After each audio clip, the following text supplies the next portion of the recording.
Hello everyone, welcome to my YouTube channel. I hope you are safe and fine. So आज के session में हम discuss करने वाले हैं what are the benefits of joining RRBs, whether it is RRB PO और clerk. तो जो जॉब आप करने जा रहे हैं उसमें क्या बेनिफिट्स होने वाले हैं ये पता होना आपको बहुत ज़्यादा ज़रूरी है। सो वीडियो को एंड तक ज़रूर देखिएगा to gain some positive vibes towards your job.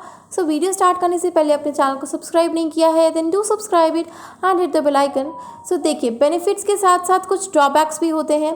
सो हमें क्या करना है, we have to look towards the brighter sides, और हमें क्या करना है, पॉजिटिव वाइब्स को ही गेन करना है अपनी जॉब के लिए, जिससे हम हैप्पीली उसके साथ कंटिन्यू कर सकें। सो देखिए, आरआरबी ज्वाइन करने के बाद आपके पास 3 ऐसे मेन बेनिफिट्स होते हैं एंड इन्हें हम डिस्कस करेंगे वन बाय वन।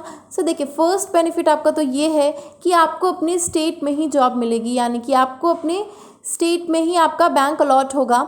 सो देखिए, जो बाहर से अप्लाई करते हैं वो तो उनकी अपनी चॉइस है कि उनको दूसरे स्टेट में करने में कोई इशू नहीं है, पर आपको क्या है कि आपको अपना स्टेट मिलेगा। और अगर आपके सिटी में आपकी आरआरबी है तो आगे चल के चांसेस ये भी हैं कि आपकी जो ज्वाइनिंग है, आपका जो पोस्टिंग है, अलॉटमेंट है, वो आपका आपके सिटी के पास वाले बैंक में ही हो जाए। तो इससे अच्छी बात क्या होगी कि आप अपने घर से रह करके अपने बैंक जा सकते हैं, और वो काफ़ी बेनिफिशियल होने वाला है आपके लिए। एंड साथ ही साथ जैसे कि आप बाकी के बैंक्स में देखते हैं तो उनमें क्या होता है कि आपको खुद नहीं पता होता कि आपकी पोस्टिंग कहाँ दे देंगे, और फिर आपके 2 साल 3 साल कंप्लीट होने के बाद भी आपको ये नहीं पता होता कि आपकी पोस्टिंग कहाँ दे देंगे और कहाँ आपका ट्रांसफ़र हो जाएगा। ठीक है, पर आरआरबीज़ में ये बेनिफिट रहता है कि आपको पता है कहीं भी होगा तो हमारे स्टेट में ही होगा और हमारे घर से 100-150 किलोमीटर की डिस्टेंस पे ही होगा। तो इतना बेनिफिट तो आपको बहुत, और ये बेनिफिट बहुत बड़ा बेनिफिट है कि आपको अपने स्टेट में ही जॉब मिल रही है। ठीक है, देन इसके बाद नेक्स्ट बेनिफिट आपका आता है कि आपका जो है वर्कलोड कंपैरेटिवली कम होता है बाकी बैंक से। सो आरआरबीज़ में कहा जाता है कि आरआरबीज़ का जो वर्कलोड है वो कंपैरेटिवली कम है बाकी के बैंक से। सो देखिए, वर्कलोड तो हर जगह होता है, कोई भी जॉब करेंगे तो वर्कलोड तो होगा ही होगा आप पे, पर क्या है कि आरआरबीज़ में रह करके आप बाकी के एग्ज़ाम्स की प्रिपरेशन कर सकते हैं। जैसे कि अच्छे एग्ज़ाम्स हो गए आपके आरबीआई ग्रेड बी, नाबार्ड, आप ऐसे बैंक्स की एग्ज़ाम्स की प्रिपरेशन कर सकते हैं। मैं ये नहीं कहती कि बाकी के बैंक्स में आप नहीं कर सकते, बट वहाँ पे थोड़ा सा वर्कलोड ज़्यादा होता है, बट कंपैरेटिवली यहाँ पे वर्कलोड इतना नहीं होता है, क्योंकि यहाँ पे आप ईजिली प्रिपरेशन कर सकते हैं अगर आप डेडिकेटेड हैं और एग्ज़ाम को क्लियर कर भी सकते हैं। ठीक है, सो वर्कलोड के बाद आपका थर्ड जो मोस्ट इंपॉर्टेंट बेनिफिट होने वाला है आपका, वो है प्राइवेटाइजेशन। सो प्राइवेटाइजेशन से कब अभी आरआरबीज़ बहुत दूर हैं और कहीं दूर दूर तक नहीं है कि आरआरबीज़ आपकी प्राइवेटाइज होने वाली हैं।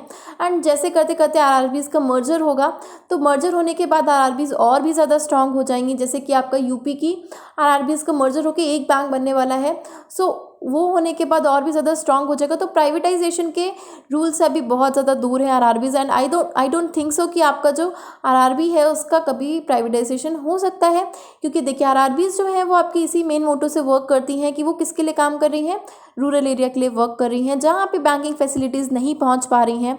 विलेजेस हो गए और टाउन्स हो गए, तो ऐसे एरिया जब तक हैं, जब तक विलेजेस हैं, टाउन्स हैं, गाँव हैं आपके, तब तक आरआरबीज़ हैं, एंड तब तक आरआरबीज़ का जो पोजीशन है वो काफ़ी स्ट्रांग है। एंड प्राइवेटाइज ऐसे नहीं हो सकती आरआरबी, एंड जितने भी लोगों से सुनने को मिलता है तो सब यही कहते हैं कि आरआरबी आपकी प्राइवेटाइज नहीं हो सकती।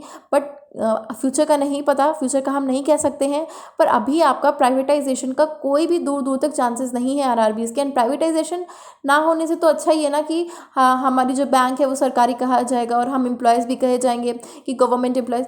बट प्राइवेटाइज होने के बाद थोड़ा सा उसमें से वैल्यू कम हो जाता है। बट हो सकता है कि प्राइवेटाइज होने के बाद थोड़ा बहुत कुछ बेनिफिट्स हो, बट आरआरबीज़ आपकी फ़िलहाल के लिए प्राइवेटाइज नहीं हो रही है। ठीक है, तो ये बहुत बड़ा बेनिफिट है आपका, जहाँ सब लोग इस टाइम पे डर रहे हैं कि प्राइवेटाइज हो जाएगी हमारी बैंक, ये हो जाएगा वो हो जाएगा, बट आरआरबीज़ के पास ये बेनिफिट है कि वो फ़िलहाल के लिए प्राइवेटाइज नहीं हो रही है। सो ये 3 बेनिफिट्स हो गए जो कि आपके लिए बहुत इंपॉर्टेंट है। ये आपको एक पॉजिटिव वाइब दे सकते हैं कि आप अच्छे से अपनी जॉब कीजिए, अपना अच्छे से काम कीजिए, एंड फर्दर एग्जाम्स के लिए भी प्रिपरेशन करते रहिए। ये नहीं कि आप एक जॉब पे सेटल हो जाइए। अगर आप नहीं करना चाहते, that's your choice, completely your choice, but हाँ, फ्यूचर के लिए प्लान्स अच्छे रखिए, अच्छे एग्जाम्स की प्रिपरेशन भी करते रहिए। सो आई होप ये आपके लिए थोड़ा सा यूज़फुल रहा होगा। देखिए, ये कंटेंट से हट करके मैंने आपको इसलिए दिया है क्योंकि इस टाइम पे इस सिचुएशन में आपके लिए पॉजिटिव होना बहुत ज़्यादा ज़रूरी है। तो आई होप ये आपके लिए हेल्पफुल रहा होगा सेशन। सो अगर ये सेशन आपके लिए हेल्पफुल रहा है then do like the session.